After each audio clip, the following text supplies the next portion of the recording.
राम राम। आज एक विषय है हमारा आदि सद्गुरु सुखराम जी महाराज का, मैं तुझे बुझू रे प्राणिया। आदि सद्गुरु, सर्व आत्माओं के सद्गुरु, सर्व सृष्टि के सद्गुरु सद्गुरु सुखराम जी महाराज हमसे पूछ रहे हैं। किससे? हम लोगों से पूछ रहे हैं, समस्त प्राणी मात्रों से पूछ रहे हैं। क्या पूछते गुरु महाराज? मैं तुझ बुझू रे प्राणिया, सनमुख कद वेलो। मैं तुझ बुझू रे प्राणिया, सनमुख कद वेलो। जिण तो कु पैदा कियो, तन मन कब देलो। मैं तुझ बुझू रे प्राणिया। आदि सद्गुरु, सर्व आत्माओं के सद्गुरु, सर्व सृष्टि के सद्गुरु सद्गुरु सुखराम जी महाराज कहते हैं कि अरे प्राणिया, मैं तुझसे पूछता हूं कि जिसने तुझे पैदा किया उसके सन्मुख कब होगे? वह जो पैदा करने वाला है उसको तुम तन मन कब अर्पण करोगे? क्या कहते गुरु महाराज? जिण तो कु पैदा किया, तन मन कब देलो। जिसने तुझे पैदा किया, पैदा किसने किया? वह जो सृजनहार। हमने देखा गर्भवास में करे पुकारा, सुनहो साई सृजनहारा। हमने जब 84 लाख योनि में जब हम थे तो हमने उस परमात्मा से मनुष्य देह मांगा कि मुझे मनुष्य देह दे दो। जब मनुष्य देह देकर माता के गर्भ में हम आए तो वहां पर हमने उस परमात्मा से करार किया कि तुमको छाड़ आन नहीं धाऊं, जे हर अब के बाहर आऊं। हमको वहां पर कौन पता था? जिसने हमारा सृजन किया, जिसने हमको यह मनुष्य देह दे दिया, वह सृजनहार पता था। वहां हमको ये पता नहीं था कि जगत में कोई ब्रह्मा जी है, कोई विष्णु है, कोई शिव जी है, कोई शक्ति है, कहीं 33 कोटि देवता है, बाहर कोई भैरू भोपा है। ये हमको पता नहीं था। हमको सिर्फ इतना पता था कि हे सृजनहार, जिसने हमारा सृजन किया। तो गुरु महाराज वही कहते हैं, जिण तो कु पैदा किया, तन मन कब देलो। अरे वह जो परात्परी परमात्मा अमर पुरुष विनाशी है, उसको यह तन यानी शरीर, तन देना का मतलब क्या? इस तन से उस परमात्मा का कार्य करना। तन देना मतलब ऐसा नहीं कि शरीर दे देना। यह जो तन जिसने दिया है, ये जो माटी जिसने हमको दी है, ये उसी के काम में लगा देना, इसको कहते हैं तन। और यह जो मन है जो हमेशा माया में भटक रहा है, इस माया के शरीर के साथ में इस माया में भटक रहा है, यह तन मन जो है यह उसी को दो। कहते ना, तन मन धन गुराजी ने दीजे। धन का मतलब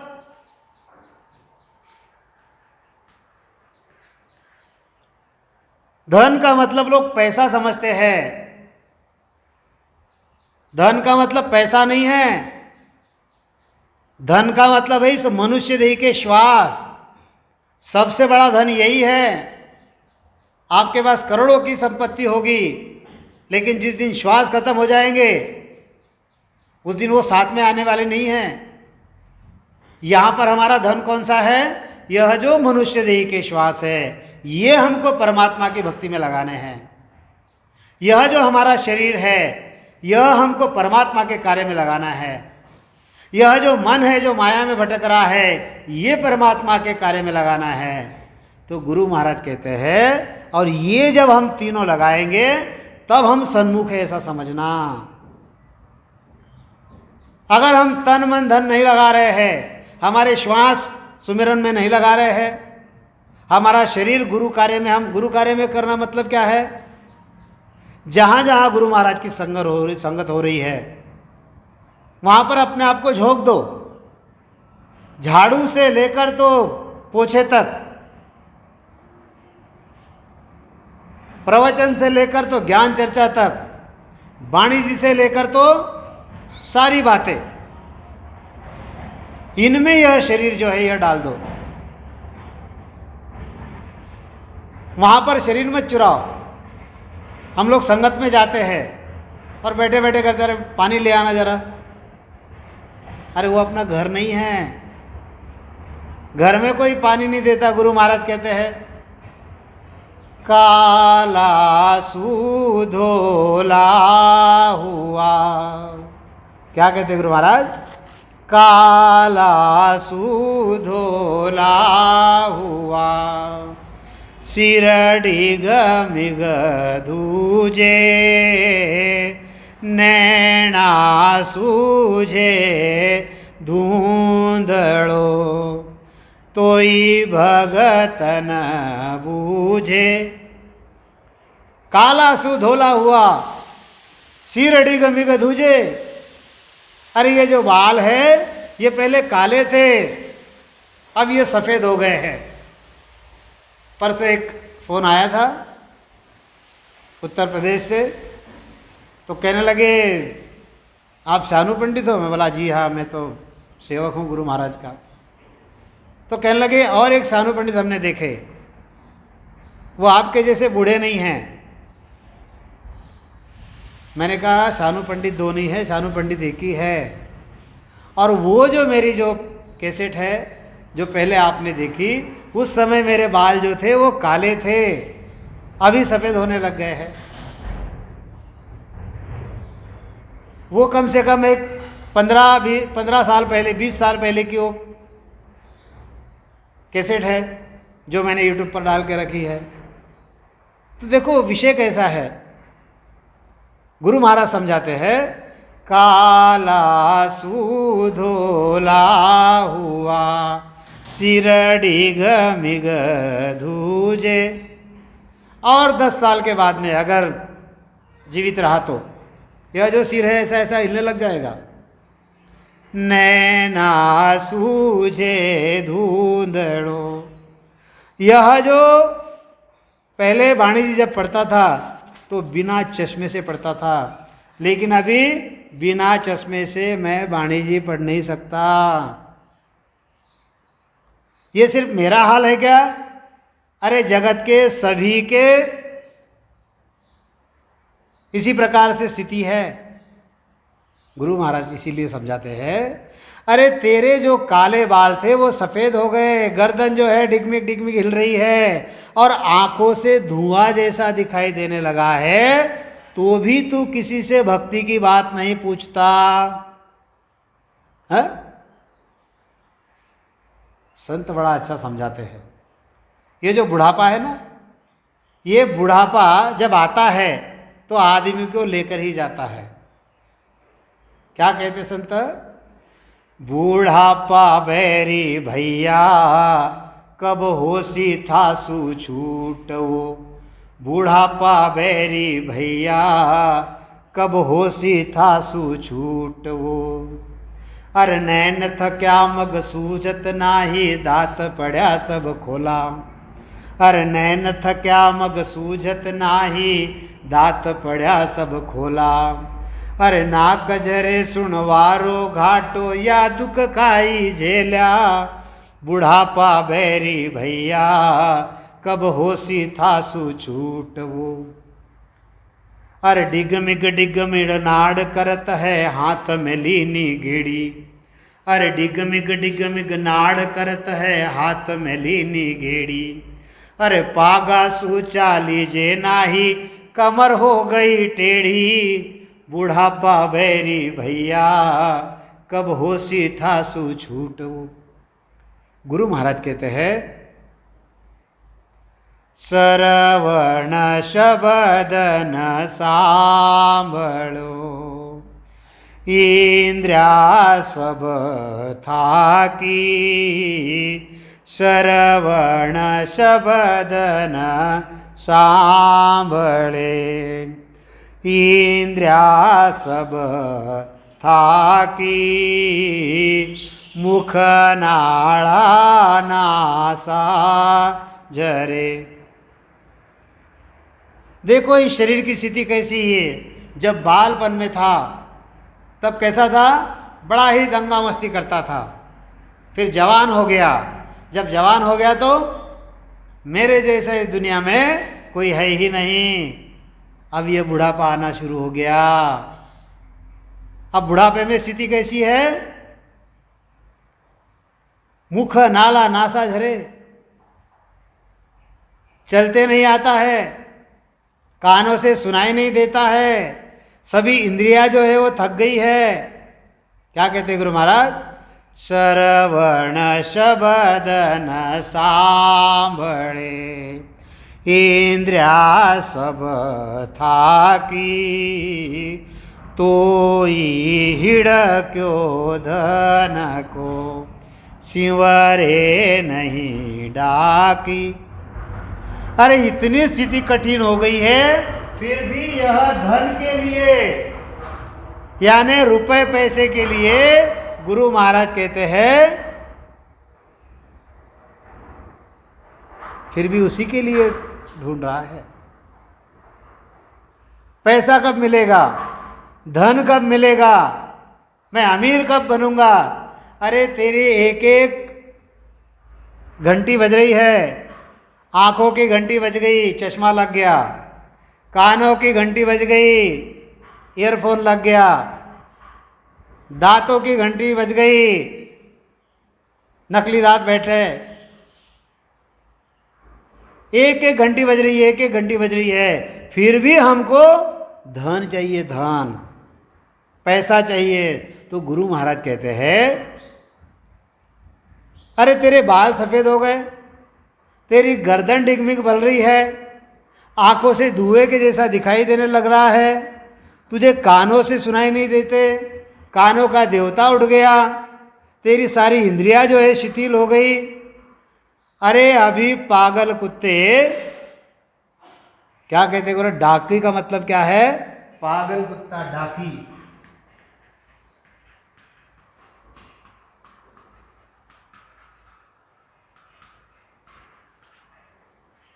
डाकी का मतलब क्या है, पागल कुत्ता। तू अब भी सुमिरन नहीं करता, तू डाकी के जैसा बैठा है। देखो किस प्रकार से गुरु महाराज समझाते हैं। गांव में होता है ना डाकी, सब लोग उसको पत्थर मारते हैं, उसका कोई ध्यान नहीं, उसको कोई रोटी भी नहीं देता। गुरु महाराज आगे समझाते हैं, क्या कहते हैं गुरु महाराज, मुख लाड़ा नासा झरे, पग पड़े नहीं ठावा, तो भी हर शिवरे नहीं, हाँ के नित दावा, जात न्यात घर गाँव का, कोई बात न माने, कहे सुख देव तोई जगत रे, करमादिस ठाणे। अरे तेरी स्थिति जो है वह डाकी के जैसी हो गई है। जैसे वह जो डाकी होता है, वो पागल कुत्ता होता है, उसके मुंह से लार झरती है, ऐसे ही तेरे मुंह से जो है लार झरने लगी है। तेरी नाक जो है वह झड़ रही है, उसमें से पानी निकल रहा है, लेकिन तेरे को शुद्धि नहीं कि तू नाक पहुंच सकता है। ऐसी जर्जर तेरी स्थिति हो गई है।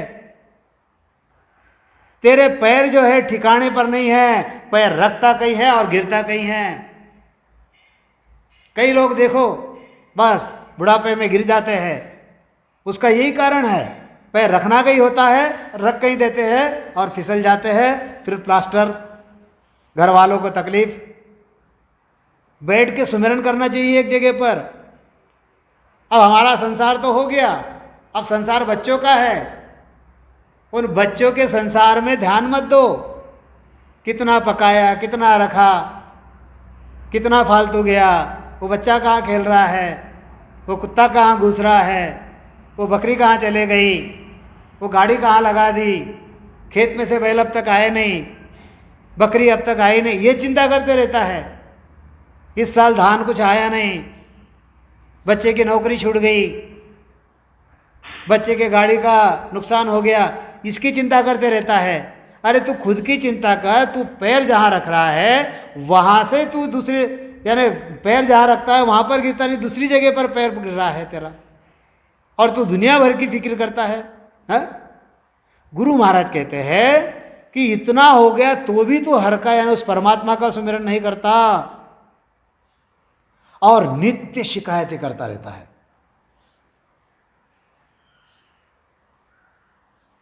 क्या शिकायत करता है? घर वाले मेरा सुनते ही नहीं। क्या शिकायत करता है वो? कि घर वाले जो है मेरा सुनते नहीं, मेरा ये दुख है। अरे भूख जो तुझे लगती नहीं है वो तो तेरी मंदाग्नि हो गई, जो जठराग्नि थी वह मंदाग्नि हो गई, अभी तो भूख नहीं लगती। और कहता है कि बहू ने खाना अच्छा नहीं बनाया, दिन प्रतिदिन ऐसी शिकायतें करता है। अब गांव के लोग सुनते नहीं है तेरा, कोई तेरे को मिलने नहीं आता, घर के लोग तेरे सुनते नहीं है, न्याती यानी रिश्तेदार जाति के लोग घर से जब आते हैं तो तेरे पास 2 मिनट बैठ जाते हैं और बाकी घर वालों से गप्पे मारते हैं, ये भी कोई बात सुनते नहीं। आदि सदुसराम जी महाराज कहते हैं अरे इतना भी हुआ तो भी तुझे चैन होकर शांति नहीं आती और तू नित्य जो है कर्मों के तरफ खींचते रहता है। अब कर्म काटने की सोच है? थारी कंचन सी काया को भरोसो, को नर मारा जीवड़ा, को नर मारा जीवड़ा, हरि गुण गाले रे, हरि गुण गाले रे, हरि गुण गाले रे। ओ थारी कंचन सी काया को भरोसो, को नर मारा जीवड़ा, हरि गुण गाले रे। अब तेरे जाने का समय हो गया है, फिर भी तू कर्मों की तरफ खींच रहा है। अरे तुझे आंखों से दिखाई नहीं देता, कानों से सुनाई नहीं देता।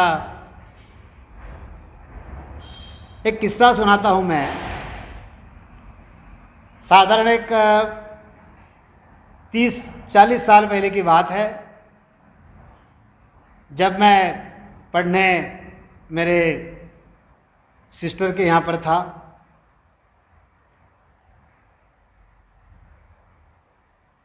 तो एक बार क्या हुआ, सुनने जैसी बात है इसलिए सुना रहा हूँ। तो हमारी जो बहन है उसकी सास है एकदम बूढ़ी, जिसको सुनाई नहीं देता था।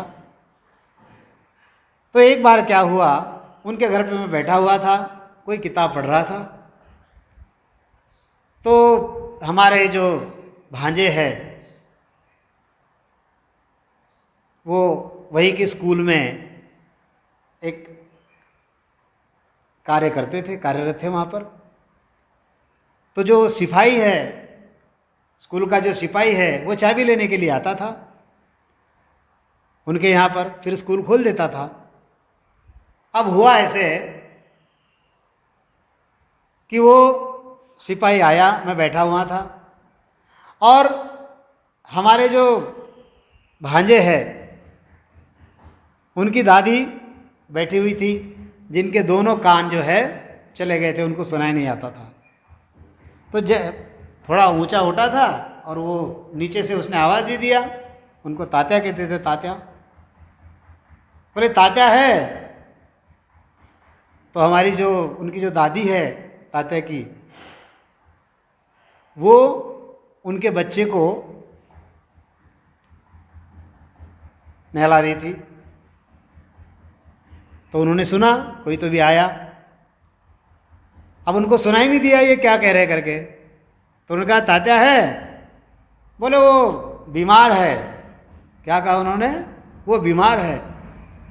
अब उस सिपाही को ऐसे लगा कि अरे कल तो खासे अच्छे थे, अब कैसे बीमार हो गए। तो वो थोड़ा 2 कदम आगे आ गया चाबी लेने के लिए।